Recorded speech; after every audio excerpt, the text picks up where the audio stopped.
dealing with a falsehood, you're faced with two options. You can accept it or you can reject it. The basis upon which we take one of these actions is a product of our critical thinking capabilities and a desire to know what is true instead of confirming our bias. A lie can travel halfway around the world while the truth is still putting on its shoes. On Brainstorm, we choose the hard truths over the comforting lies. Reason, compassion, skepticism. This is the Brainstorm podcast.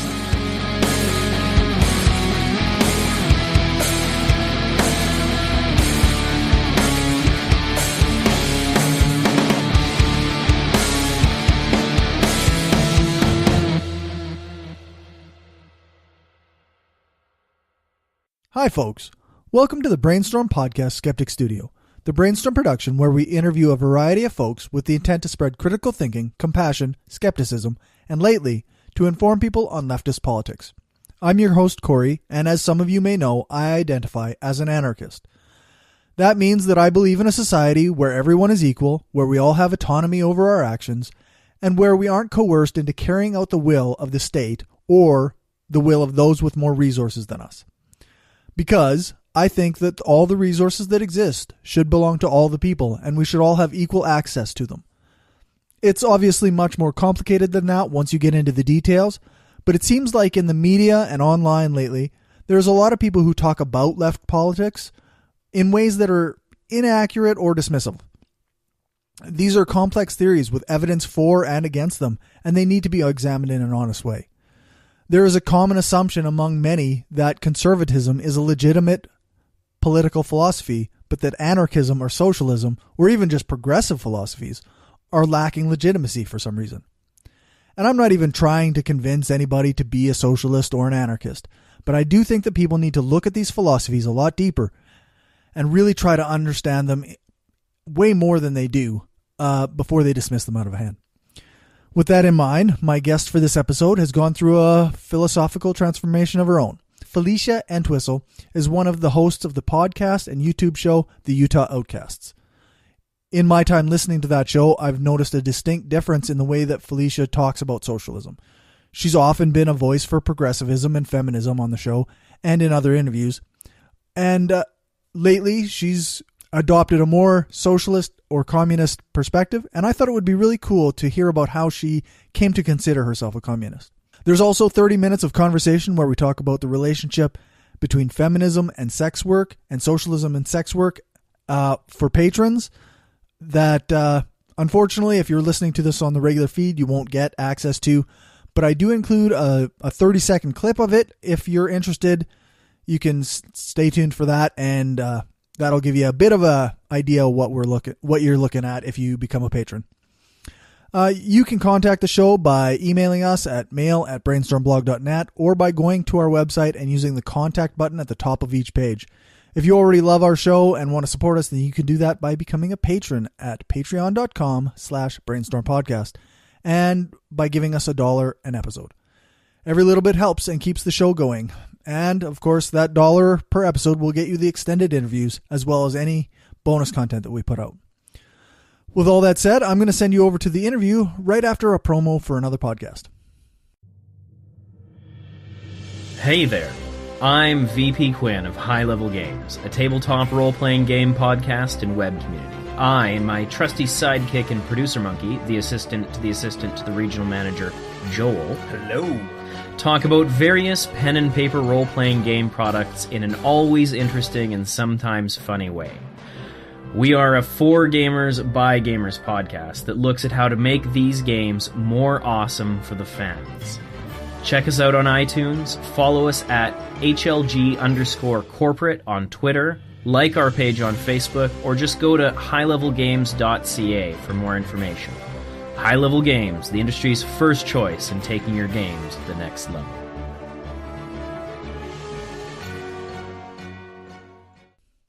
All right, welcome to the Brainstorm Podcast Skeptic Studio. Today I'm talking to Felicia Entwistle.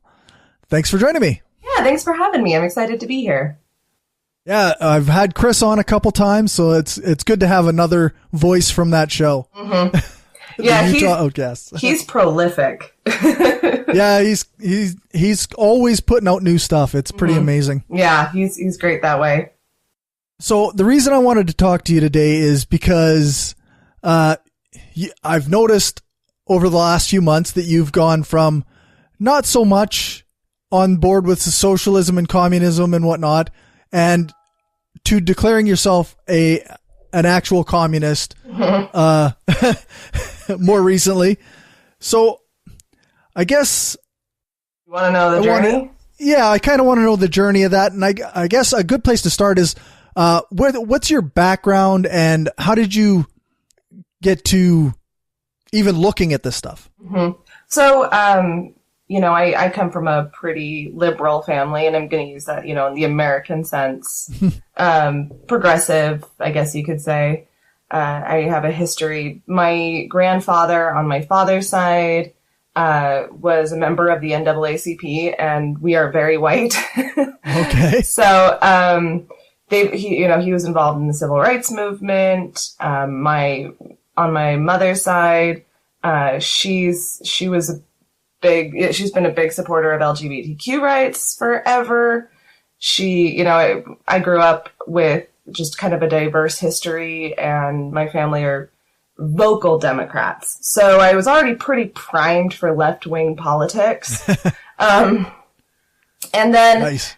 Yeah. And, honestly, I think the biggest issue with being in support of capitalism and also in support of, social justice would our education system sucks. No one tells you what is actually what socialism actually is. It's really hard to get that information.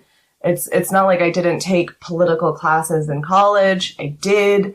I took diversity courses and everything, but no one tells you what socialism actually is. And right. The best understanding like most Americans have is Stalin, the Gulag. And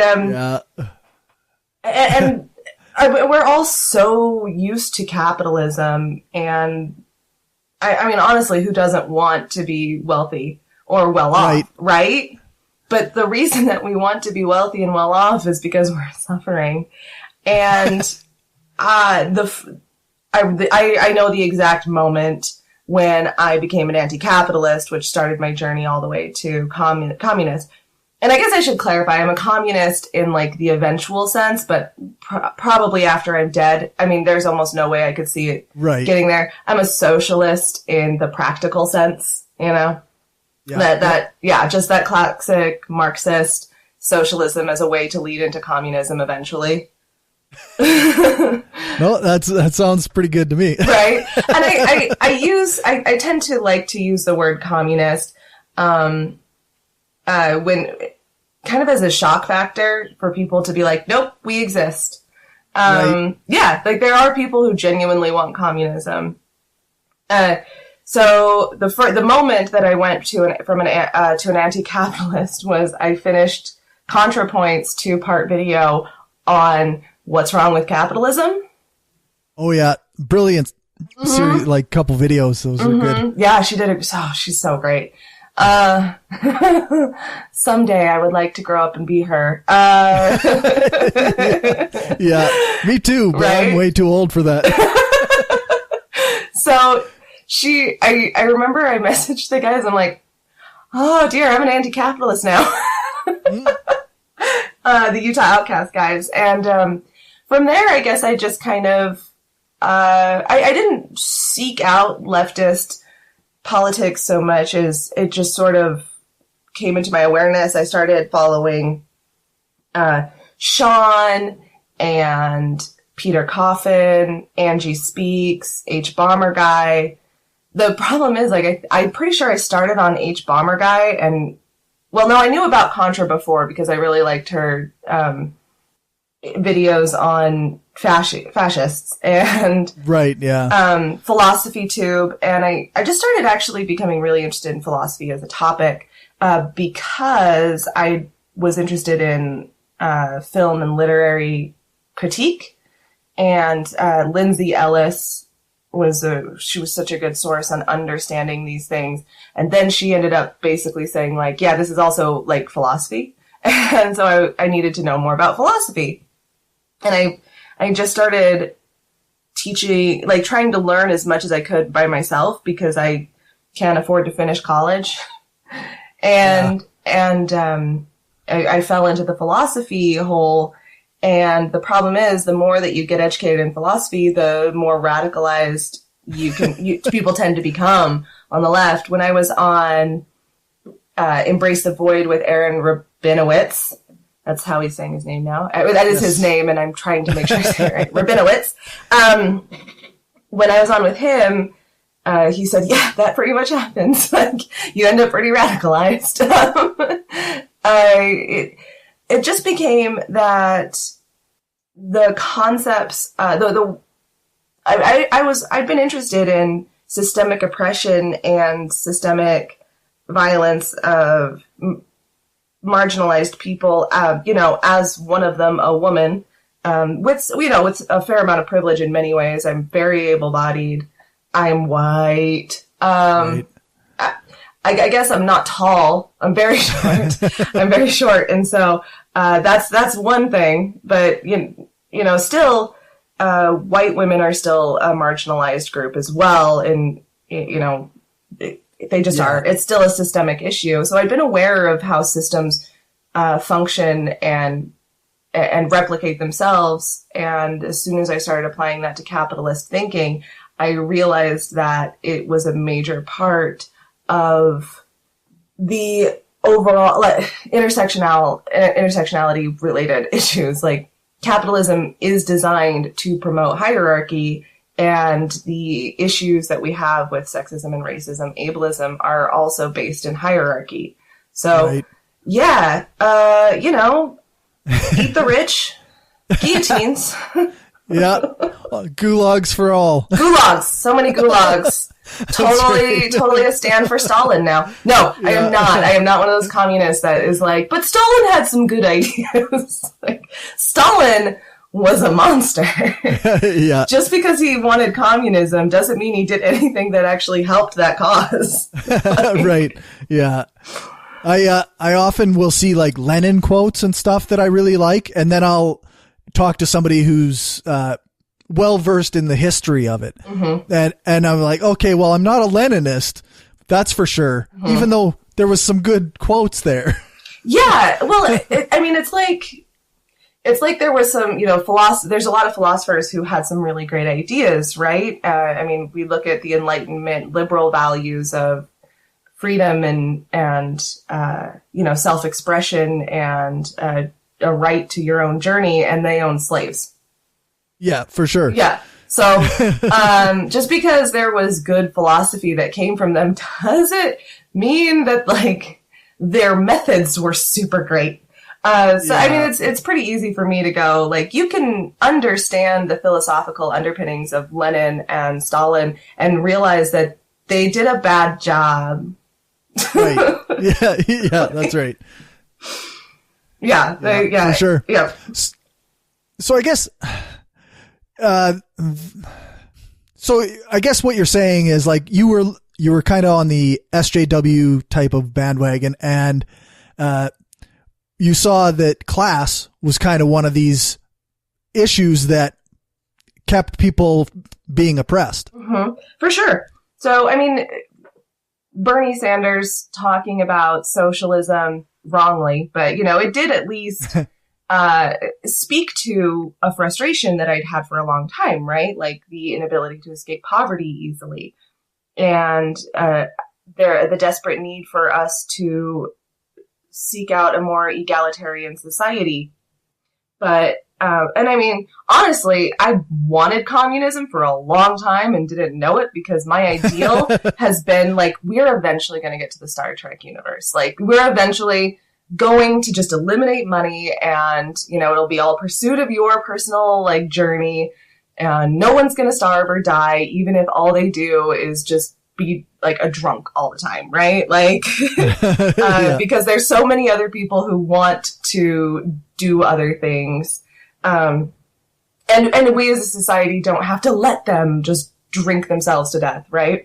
Right. So, I mean, I was already there, but I didn't know that was communism. And right. So with Bernie Sanders talking about some, in my opinion now, not good answers to class issues and economic injustice, nowadays I think that it definitely was like a part of my journey in going, yeah, like we can fix these issues. And somebody was finally talking about them in a way that was getting mainstream support, which was great. But I ultimately have come down to, I don't feel like Bernie Sanders is really helping. Yeah, I find he's got a lot of issues in the same way that older white guys often have issues. Uh-huh. So, I mean, if somebody younger, maybe a woman or a person of color, uh-huh, or like might have, come out and say very similar things, like AOC, she says similar things. And, there's a big part of my journey that I kind of skipped over because it wasn't like a singular moment, but I had a lot of conversations with Alex Jules, formerly of Dogma Debate. You remember? Oh, yeah. So him and I are friends, and he was really the first one who was just like, no, capitalism bad. And my brain didn't like it at first, right? Because I was like, but capitalism, right? Like, but that's what we're doing. It's working, right? People have businesses and then do okay. They don't. They really don't most of the time, guys. Yeah. I mean, I felt like the problem wasn't capitalism. It was that we weren't applying capitalism fairly. And the thing is, you can't apply capitalism fairly. That's how capitalism works. Yeah. So Alex Jules was, the first one to at least like help me understand the problems with justice and its connections to capitalism. And he's so educated in civil rights issues, and he's a Black activist, and that's such a huge part of my journey. Is once you start understanding the systemic issues and you start talking with somebody who's far more educated than you in this, then you can really, if you just are willing to like open your mind a little bit at a time, you'll get there, I think. So Alex Jules was like the first one, but the moment I became, I was a Black man and a trans woman who taught me that capitalism bad. I guess I can see why Republicans probably won't get there then. Yeah. Oh man, that's been the latest part of my journey is truly trying to understand the philosophical underpinnings of conservatism and, ultimately fascism, because the conservatism does serve the needs of fascism eventually, even if individual conservatives with their philosophical underpinnings are not fascists. It ultimately serves the same master. Just like a social democracy and a communist are based in the idea of helping equalize things as much as possible, right? Yeah. Yeah. Yeah, the conservatism it's very much that idea that like there's these natural hierarchies and we have to maintain them and keep people separate and the separation is just, right? That if you're being separated from the top of the hierarchy, that's because that's where you belong. Right. It's just, and that any help that you receive is charity, because you wouldn't need help if you were, you would be in a higher place in the hierarchy without help if you were truly deserving. Yeah. That's why they keep coming up trying to justify it with like IQs, like conversations about IQ, and like that one is so pervasive. Yeah.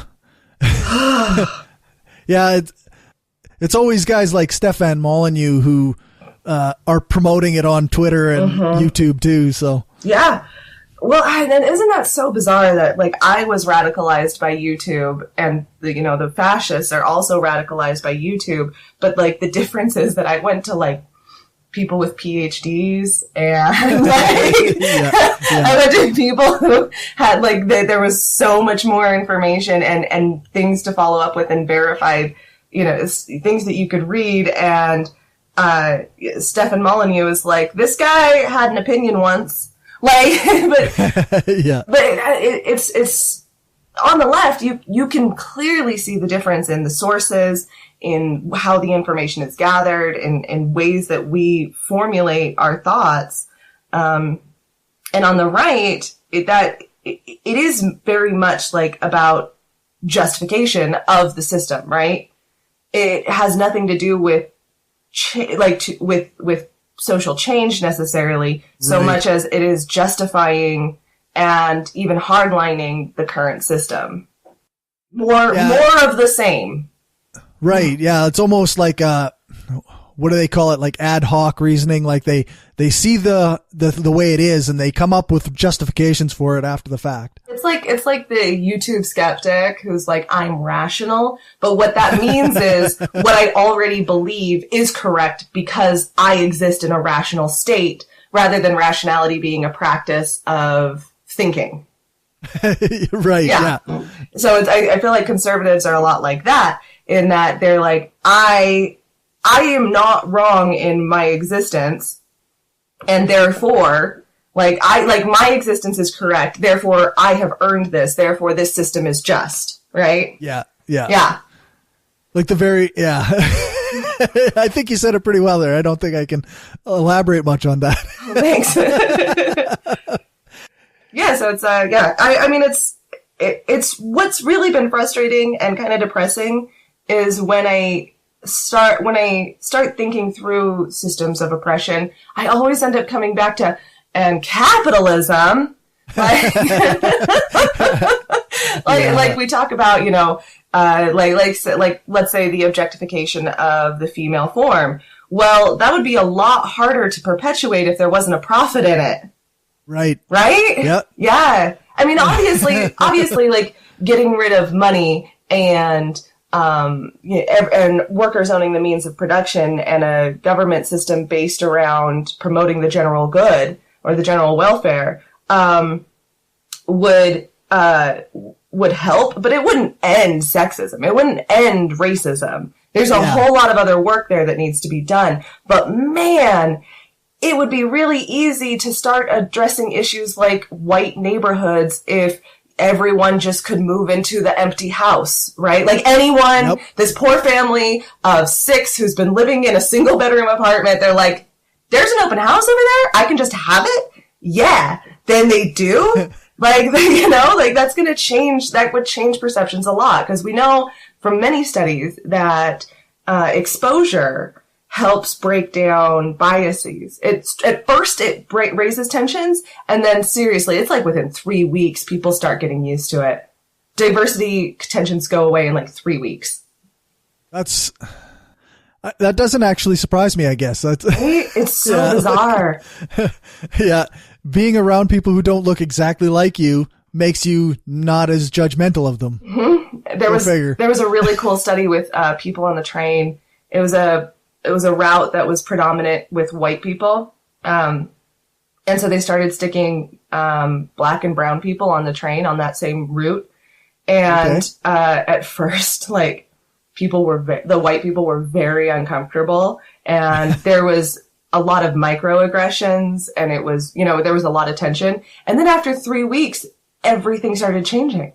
And they would start saying hi and chit-chatting, and then it just became normal. Like, right. Like it's really strange, but people just need a chance to get used to it, and then they do. Our brains are so good at adapting that, we can just get used to things. You just have to be around it. Yeah. So then if you take away like the economic excuses, like if you say, well, you take away the excuse of, well, our property values are going to be deteriorated if a new element type of person comes into our town. Mm-hmm. Like if you take that away and suddenly people can just live there without that, there's no profit incentive then, because I mean, I don't believe that there would actually be an economic issue with, no, yeah, but it is an excuse, right? It is absolutely an excuse. And yeah, you take that away and then it's just like, I can't make them not be here without violence, and violence is icky. Yeah. Oh, that's another one, right? Is reframing the context of violence in your brain. Right. Yeah. That's something that I've actually kind of more recently gotten into, is the idea that violence isn't necessarily the way we think of it. Like starvation is a form of violence. Yeah. Right? Yeah. Well, I mean, look at police brutality. I have talked to conservatives who believe that if the police are being brutal, it is just that, right. And there is people who understand that violence is the tool of the state, and that's okay. Yeah. And yeah, I don't know how you talk to those people. I don't know. I've really been trying just to see if you can wedge anything into there, but I think the fundamental problem is they believe that since their place in the hierarchy is just, right? Right. And things done to protect that hierarchy are just because their place is just. They believe that if somebody else were to reach the place in the hierarchy, then they would be unjustly maligned, as those other people have been. Mm. Yeah. The N.K. Jemisin quote from Broken Earth is probably one of my favorite to explain that. I'm going to have to paraphrase because I don't have it pulled up. Dang it. I should always just have that on me. That there are, none are so afraid or so strange in their fear as the conqueror, because those who have been conquered have moved on, and they couldn't care less. They just want to, move forward for themselves. But the conqueror lives in fear that what was done to the conquered would be done to them. Right? Yeah. Yeah. Yeah. That's the whole thing. Like the fear of the white genocide, right? Mm-hmm. It's not so much the white race is going to be wiped out. It's that we're going to be the minority. Yeah. And why are we afraid of being the minority? Well, because minorities get treated bad. Right. they get exploited and used, and they're policed more, and they are, and that would be unfair because I belong in this spot on the hierarchy. This is my spot. Yeah. No, it explains it pretty well. Yeah. But we don't, it's just, I don't know. I do not know how to reach people, because I genuinely think that a lot of conservatives do value the idea of their freedom, right? Their ability to go on vacations and eat the food that they want and go to the doctor that they want to go to, right? They value it, the idea of their freedom, but they are terrified of losing that freedom, because people can and do, and in their mind, because they don't deserve the freedom, right? They haven't earned it or whatever. Yeah. And I don't know how to reach them and be like, look, you would have more under socialism. You would have more time with your friends. You would have more time with your family. You would not have to worry about your mortgage. You could go to any doctor you want because it doesn't matter. You're not rich. You're never going to be rich. You would have more in my way. Now, you would not have the stuff that a billionaire has, because no one should. Yeah. Yeah, that's something that I find I can actually reach common ground with a lot of conservative working class people that way, is talking about how the billionaires shouldn't even exist. Nobody needs that much. And they're like, yeah, nobody does need that much. Right. No one needs that much. Billionaires should not exist.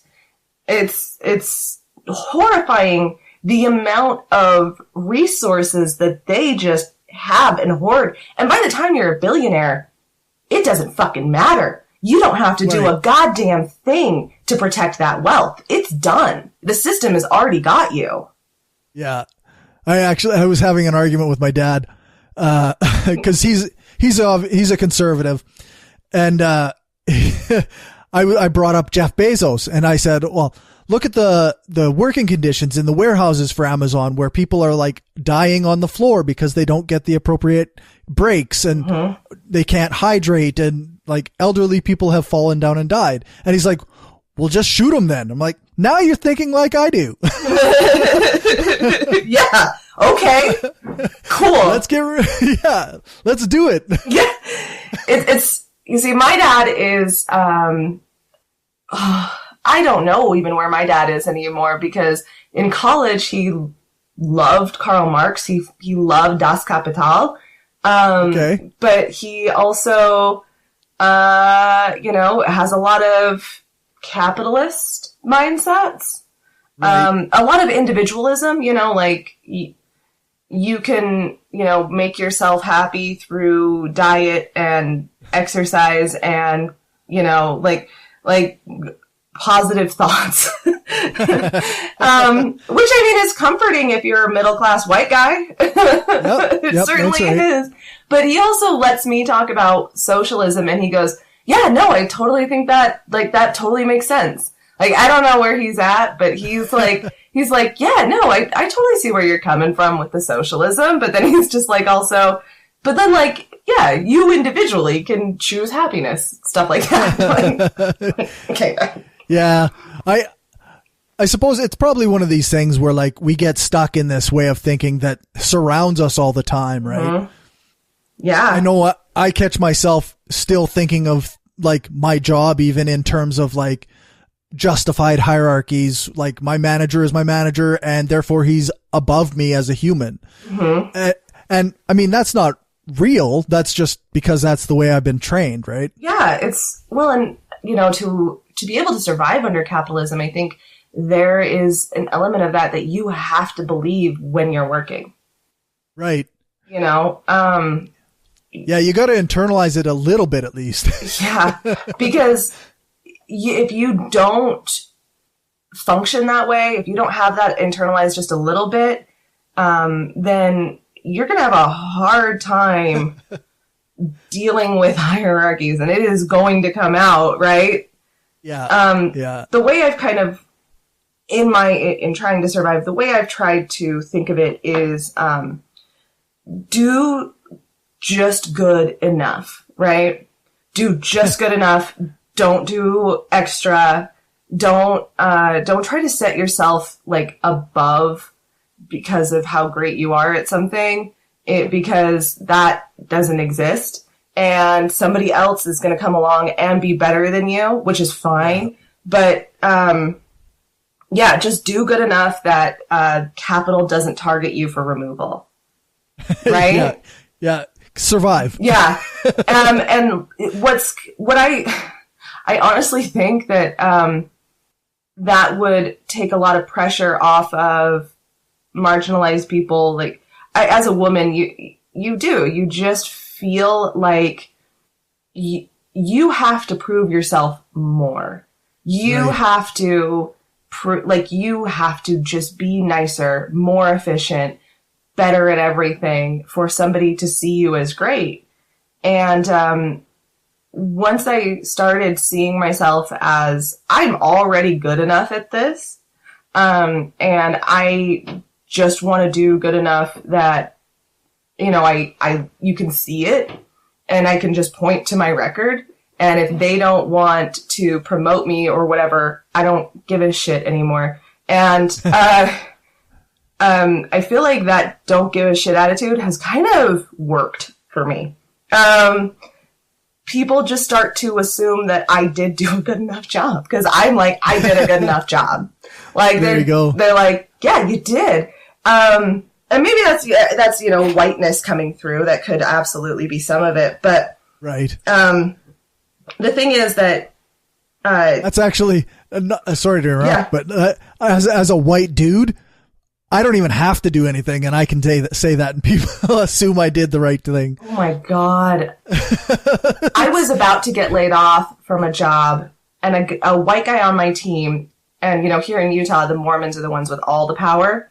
Okay. Yeah, so a white Mormon guy said, I've never looked for a job. I've had 3 jobs in my life, and they all just came to me. Right. As I was about to lose my job. I was like, oh, geez. Yeah. I just like stared at him like, I cannot believe you just said that to me.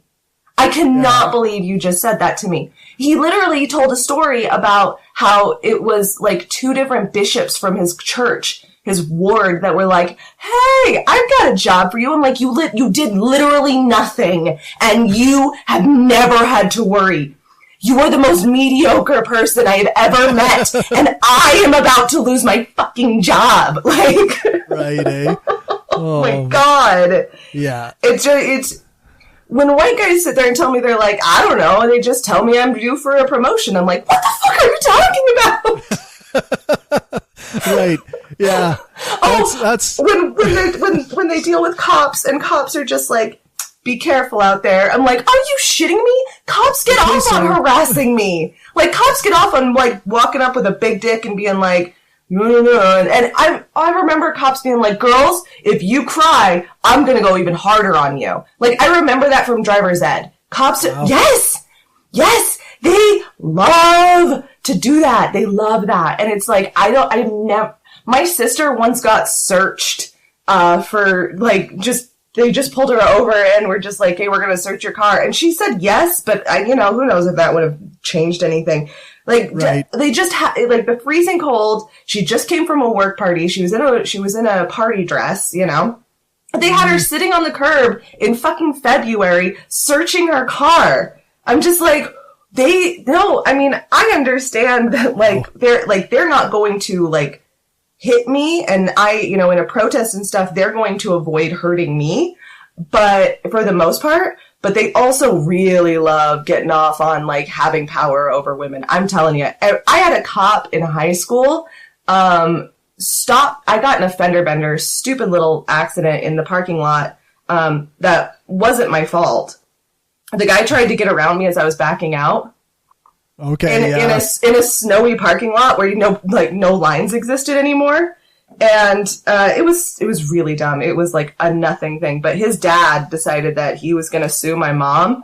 And the school resource officer was friends with him, stopped me while I was running an errand for a teacher and said, I'm going to make sure that you're found at fault for this. He did not see it. He was nowhere around. He wasn't called to the scene. Nothing. He had no involvement and stopped me to harass me in school. Wow. Yeah. So, I haven't had a good feeling about police for a long time. Yeah. Yeah, like, I don't blame you. I've had both good and bad experiences with police. In my town, my hometown, like, we didn't have a lot of people of color. Mm-hmm. So the poor kids were the ones who got harassed. Mm-hmm. And I happened to be one of the poor kids. So we kind of had the odd run in with the police, and you get searched when you're just walking down the street and whatnot. But mm-hmm. Yeah, it's weird because now we're supposed to trust them because we're, I don't know, adults, I guess. And they don't harass us now, but I still got those memories from back in the day that cops are not my friends. Yeah. I don't trust them. They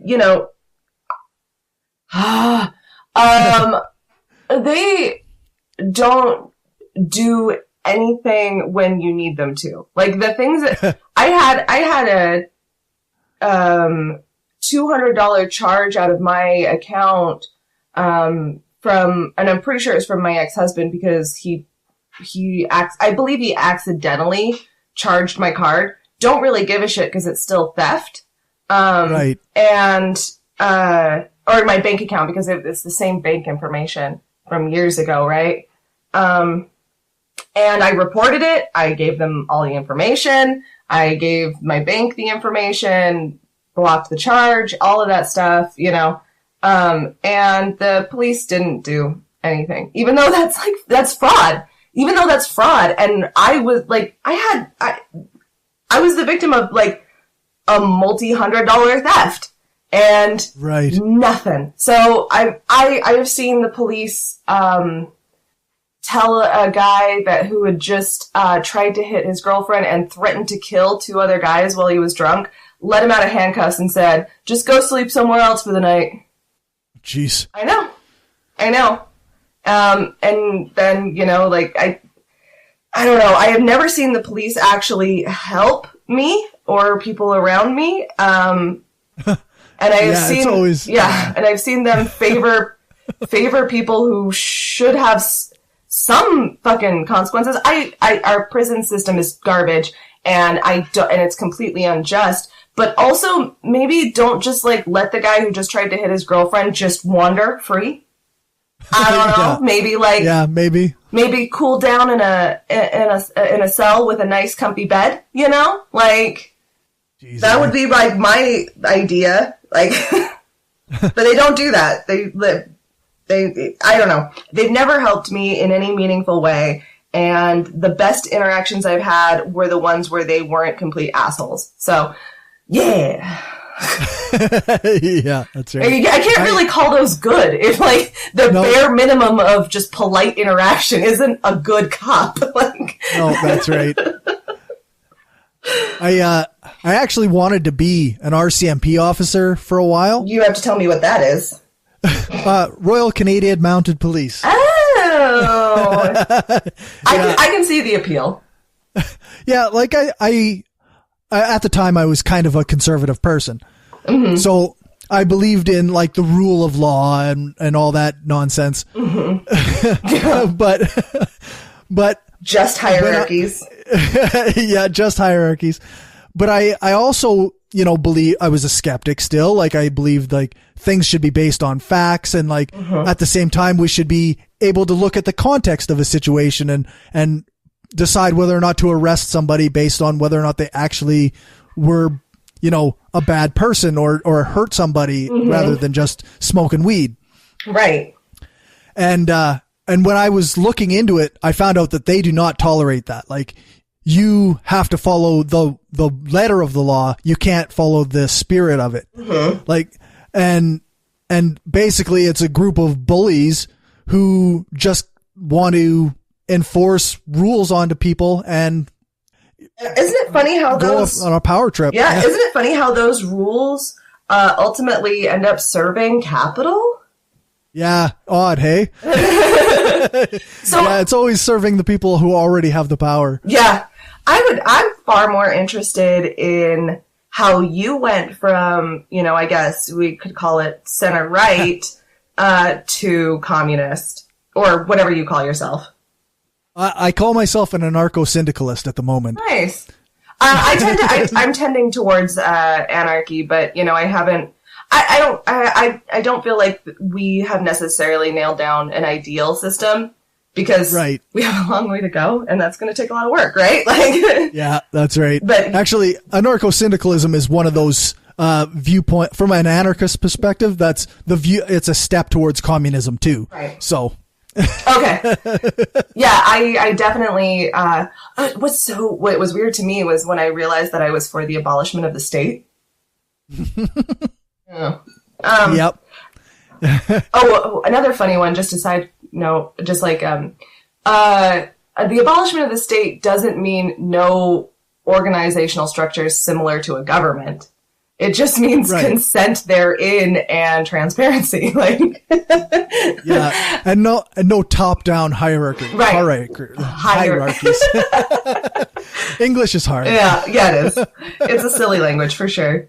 I mean, like, I'm kind of the opinion, like, everyone's gearing up for their favorite in the 2020 presidential race, and I'm like, I don't even think a president should exist. Like, yeah, that's right. But yeah, I would love to hear more about like how you like what really set you on the path to like going from center right to left, like left.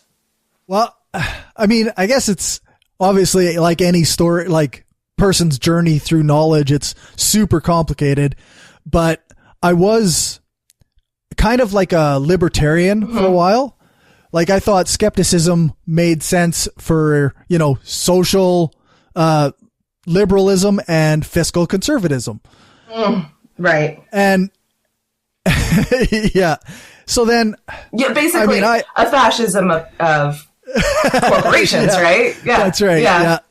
Yeah, that's right. Because they'll totally act ethically without any control. Yeah, people can totally hold a massive corporation poisoning their water accountable without any resources. Yep. Yep. That was a fun conversation I once had with a libertarian. Fun in that I called him a fascist. Yeah. I basically, I pointed out, okay, so you buy land. And he's like, yeah. And I'm like, what if I want to come take it? He's like, well, I'd stop you. I'm like, what if I have 50 people who want to come take it? He's like, well, then I'd hire people to stop you. And I'm like, so they would protect your interests over everyone else? It sounds a lot like policeman. Yeah. That's right. Yeah. I feel like libertarians are often, they are, disillusioned by the current system, and they do know that there is an injustice in the way that things are, but they just want to be replaced in the hierarchy, right? They want more, they want more justice in the hierarchy because, if we just reset capitalism, then they absolutely would be the successful ones, right? Yeah, for sure. Does that align with what you were thinking? Well, I mean, at the time I was kind of just thinking that, I didn't give it much, I didn't give it much deep thought, to be honest. I just knew that I was getting a raw deal the way it was, and that I felt like the state was at fault for that. So then, if without the state, wrong. No, there's a grain of truth to that. Right? So I figured without the state, then I would get a better deal. Yeah. But okay, so I wasn't entirely incorrect. You would be more successful without these certain barriers. You would be able to achieve more success. Right. Yeah. Yeah. And that's, I mean, and as I guess the farther left I go, the more collective, the more I care about other people instead of myself. The more left I go, the more I do both, I feel like. Sorry, I had to cough, so I muted myself. I become more aware of my particular needs and desires and what would be a flourishing life for myself. But then I also realize that through collective action, that's true for everyone, right? Right. I become more aware of my selfishness in a good way, right? I had a recent frustration that I would love to be an artist. I am an artist, but I mean really, really work. Go to school and really study how to do oil painting would be my right. I would really love to study this and learn under people who could kind of guide me in a way that would make my art more of myself. And it's not that I'm bad. But there's a barrier when you're trying to teach yourself because the greats are standing on the shoulders of giants, and the people who are very good can help you improve what you're trying to say. That's why that's why people go to writing classes and stuff like that. But then I realized, even if I did that and I went to school and I got my degree and somehow got lucky enough to have some of my art start being picked up and making money, I would then be a slave to producing art that matched the marketplace because I would need that in order to still continue to eat. And if I ever changed or pursued art in a way that did not meet market standards, then I would, I would lose that success that I gained. And therefore I would still be in the same problem of not doing my art for me. Right. Yeah. Yeah. And there's a catch-22 in that, right? If you succeed, it's to succeed in serving capital. And, and that it broke my heart because there is no path for me to truly pursue what I want to in art in the current system. And I felt the sad for a while and then I just embraced it and I'm fine with it now. I've accepted that pursuing it on my terms is better than anything. Right. Right. And, the thing is that I realized that I would have more time. I would be able to go to school just to learn how to paint really, really well. And that would be perfectly acceptable in a system that was not profit driven. Yeah. And so, but that's not just true of me, right? That's also true of the poor kid who would love to learn robotics, but has no way to be able to learn robotics. Yeah. And one of my favorite excuses from conservatives is, well, the information is out there. They can just go read. Like that's definitely a bias to only one kind of intelligence, right? Well, yeah. And that assumes access. Yeah. Not everybody has that kind of access, even though they think that the information's out there in the world and you can get it. Well, not everybody can actually do that. Not everyone can do that. And you don't always even know where to or how to access it. Yeah, they have Google, but I don't know. Have you ever tried like finding truly good sources through Google? It can be very hard. You can find some like vague explanations of things, but you can't dig into the meat of most of these things. I can't go read the Wikipedia about robotics and have a better understanding of how robots work. Right. It's not, and like, you can't, like, being able to like have the consolidated, like, these are the definitions and these are how these things apply, and having that consolidated in a classroom, in an educational setting is very helpful. It's very helpful. Absolutely. And so just the information being available is not maximizing freedom in any way. No, that's right. Yeah. So I guess we've kind of talked about a variety of things, but I'm curious, like, what are some of the things that you read or watched that really got you to these philosophical ends? Yeah. Oh, damn. The reading one is hard because I don't remember where I read things. I read so much and so often. Like I just start shoving like information in my brain, and then I'm like, there we go, it's in there, but not where I got it.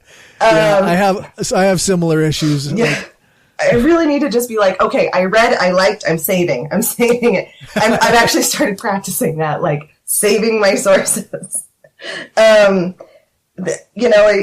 the kind of the other problem about doing this stuff without a formalized education is it's really hard to revisit things. So, ContraPoints I've already mentioned. Angie Speaks explained anarchy to me in a way that made sense. And, so Angie Speaks does she's so educated in this stuff, and she's so good at explaining what anarchy is. I really like her because she's a pagan, and I'm like, I don't know why, but I feel like it's fine. Like I appreciate pagan philosophy so much that I'm like, I don't really care what your internal experience is with your faith and your belief. Like as long as the impact is meaniful, then I'm like, okay, cool. Like the impact is positive, right? Yeah, for sure. It would be if one of these people was open to a discussion of literalism in spirituality and magic or whatever, and wanted to have that kind of discussion, I would be totally happy with it. But honestly, I'm not going to force the issue here as long as in practice things are going in the right direction. Especially because she doesn't like espouse any pseudoscience or anything like that. She's not right. It's very much a perspective thing, I think. And so she's not saying harmful things. She's not like, and crystals will make your abs a six pack. Like she's not saying stuff like that. It's very much a philosophical thing is the way she talks about it, at least. Right. She's not saying, "Hey, don't go to your cancer doctor." Right. Right. I would have a huge issue with that. Yeah. But she explains anarchism in a really cool way. She has a wonderful essay about Dadaism, the art. Okay. So, interesting. Yeah, I would check that out. Then there's Philosophy Tube does a really good job explaining philosophical ideas without it always being like, and here's my conclusion. Right. Yeah. Aaron Rabinowitz of Embrace the Void and Philosophers in Space. I feel like he does a good job of displaying how to do philosophy yourself rather than like rote memorization. Because philosophy is very much like art, is super frustrating and not fun to do at all, and I'm completely obsessed. Because there's never going to be like a right answer. A lot of these things are kind of like a, ooh. So. Yep, for sure. And I truly believe that just being exposed to actual philosophy and educating yourself in different perspectives, particularly non-white. Wisecrack did a really cool philosophy of cocoa, and they end up talking about like the Mayan underpinnings to the way that many Mexicans look at death and afterlife. So cool. Interesting. Yeah, it's really cool. And you end up learning about all these things, and you learn about a lot of different cultures. You learn a lot about different ways that people have interacted throughout history, and you start to realize, like, this system is nothing but a broken colonialist ploy to keep feudalism in place, but with different people. It's not working for any of us. Oh, and Behind the Bastards. Listen to every episode. Such a good podcast. So good. That one will, I mean, I don't think any other podcast has truly displayed the historical ways that we got to modern capitalism without actually like saying like, I'm going to show you how this happened. It's just the historical legacy that is hard to access unless you're an investigative journalist like him, right? Like, yeah, that's right. So yeah, fabulous podcast. Have you listened to his new one, the It Could Happen Here? I'm afraid podcast? to. I'm so scared. Yeah.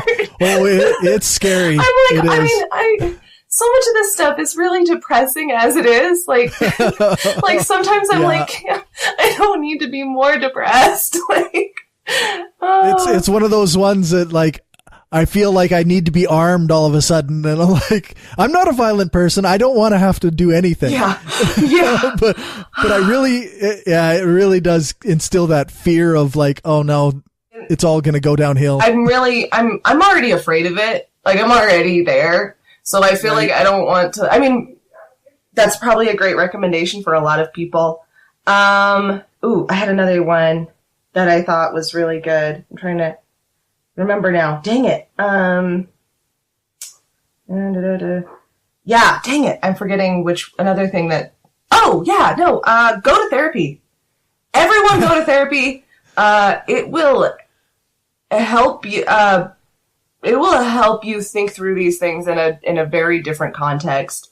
Even if you don't feel like you have a mental illness like I do, you just, like, go anyway. Like, just maybe just for like 2 or 3 sessions every once in a while. Just go anyway if you can, because it's super helpful for you to understand your own mind, your own thinking processes, and kind of and align your subconscious with your conscious mind in a much better way so that you can understand how your own brain works. And once you do that, you'll get over the fear of a lot of things, being wrong or change or anything, because therapy's going to tell you, like, you gotta be okay with this stuff. Like, yeah, because you are wrong and things are going to change. Exactly. Yeah. Oh man, a good therapist will call you out on your bullshit too. It's great. I think therapy helped me find the courage that was already inside myself to face ideas that were scary, because, I have PTSD, and so fear and I have a very intimate relationship.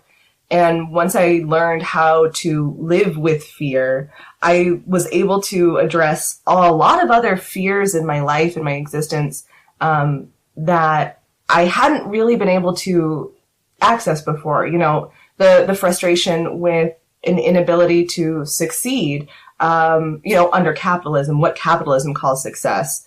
Right. Frustrations with how we keep trying to change things and they don't seem to change that much. You know, and really being able to approach other emotions that were not just tied to PTSD and other fears that weren't tied to PTSD. I learned how to address fear at all. So I think therapy was a huge benefit. Yeah. To kind of almost bring it back to the discussion on communism, the idea of success under capitalism, like I still personally have like issues viewing it as my own character flaw as why I haven't succeeded more. And it's, I think that's something that we all have to really get over, is this idea that we did something wrong if we're not rich and successful. Yeah. Like that, you know, I just recently found myself unemployed again, to no fault of my own again. Right. But there's still that part of me that feels like a failure. Right. You know, that food insecurity I'm feeling is because I did something to deserve it, and it's still there. Yeah. Yeah. It feels that way, but it's a tough one to get over. Yeah. It's a struggle for sure. Well, and I mean, the problem is that how can you get over it if you still have to function in the system, right? Like you still have to pull yourself up by your bootstraps at some point and eat food, get money to eat food, right? Like, somehow. Yeah. And I mean, it's so frustrating. And I'm not saying I use the pull yourself up by your bootstraps because it's absurd, but, you're forced into a situation where, your dignity will be, you can absolutely have your dignity removed from you just so that you can pay your bills. And you can, it's very easy to be forced into that situation. And then once you do have that, once you are taken back those steps for whatever reason, it's so hard to get to a place where you're like, oh God, I can pay all my bills this month, because society will rank you lower anyway. It's so hard. It's so hard. Yeah. So I guess we might as well get you to plug your stuff, and I'll close out this segment of the interview. Where can people find you? Utah Outcasts on YouTube or wherever you find, podcasts, your Stitchers, your iTunes, your on the browsers. So, and then I am putting together some video essays of my own. So nice. You can check out Felicia Entwistle on YouTube, because I have a channel there and I already have 5 subscribers. I don't know. But I haven't put out anything yet. I don't have a timeline on that, but I have started writing and working on things. So it'll be art and politics, centered stuff, Awesome. The things I like talking about. Right on. If you like what we're doing and want to help us keep the lights on, go become a patron at patreon.com/Brainstorm Podcast. You can hear the bonus half hour that we record every episode and get a shout out when you support the show. Become a patron for just $1 an episode at patreon.com/Brainstorm Podcast. Or you can support the show by ordering a t-shirt, mug or other gear from our store at caffeepress.ca/Brainstorm Podcast Gear. If you can't afford to become a patron or buy gear, then why not give us a rating or write a review on iTunes or Stitcher? Every rating makes it easier for people to find us. Thanks for your support. Okay, so that's it for the interview. Like I said in the intro, there's an extra 30 minutes at the end for patrons, because I'm cruel like that. Seriously though, the extra content contains a great conversation about sex work and the rights of sex workers. Obviously, it's up to you if you want to listen to it, and I hate withholding content from listeners, but I got to do something for the folks who contribute financially. I will include a short excerpt from it for you here. I know obviously there's a sex worker exclusionary feminist. And they often, like, they lump sex work in with the objectification of women. And I kind of get some of that. Like, I get that, right? Like, there's a lot of, like... And there is, right? There is a lot of that in sex work industry. There is a lot of exploitation and objectification. That definitely exists. But that's not the sex work doing that. That's the system around it. Okay, hopefully that little bit will leave you with a sense of how good the conversation was. Now for a couple closing things. First, I think that since I've kind of avoided doing the What's the Deal segments on the main show lately, I will spend my segment in the next live show doing feedback. So if you have something you want to say, whether it's good or bad, I will read it on the air and I will respond to it. I'm accumulating a collection of YouTube comments, but emails or messages on Facebook or Twitter will get preferential treatment. Just make sure to let me know you want your feedback included in the segment. Second, we got a rating on Podchaser, which is super cool. Thank you to whoever gave us the 5 stars. Without a review, I can't thank you by name, but I really appreciate the rating on there. And if you want to head over to Podknife, really appreciate any ratings and reviews over there too. We also got a review on the American iTunes from someone named White Stash, who gave us 5 stars with a review titled For the Open-Hearted Thinker, and said, great contributors, thoughtful content, which I thought was very nice. I think I've been keeping up pretty good on announcing new patrons over the last couple weeks, but just in case you missed it, we have a handful of new patrons over the last couple months.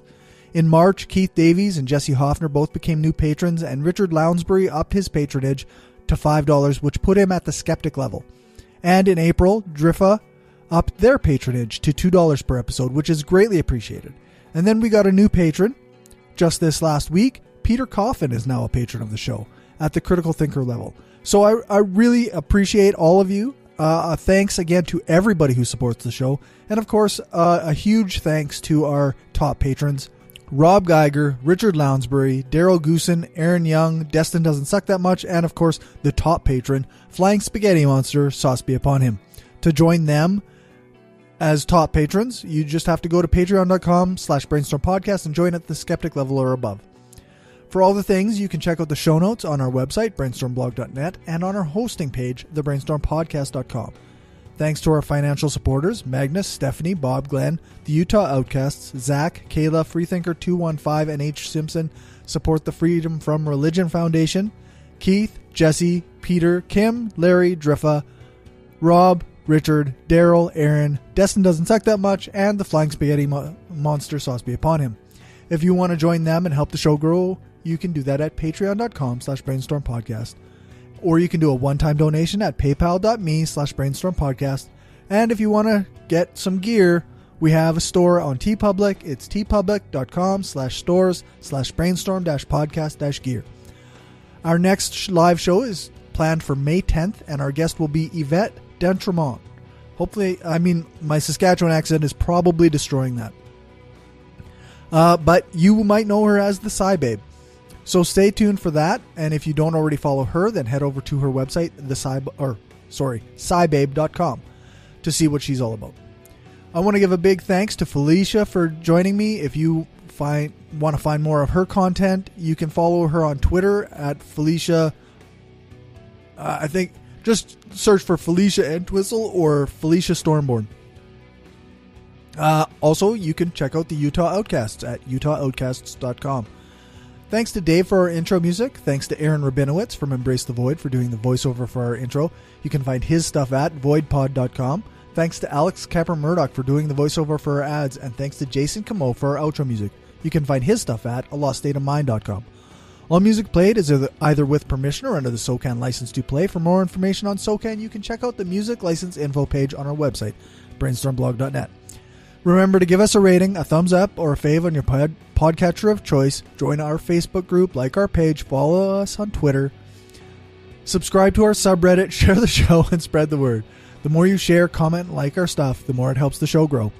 Thanks for listening, and remember, the truth matters.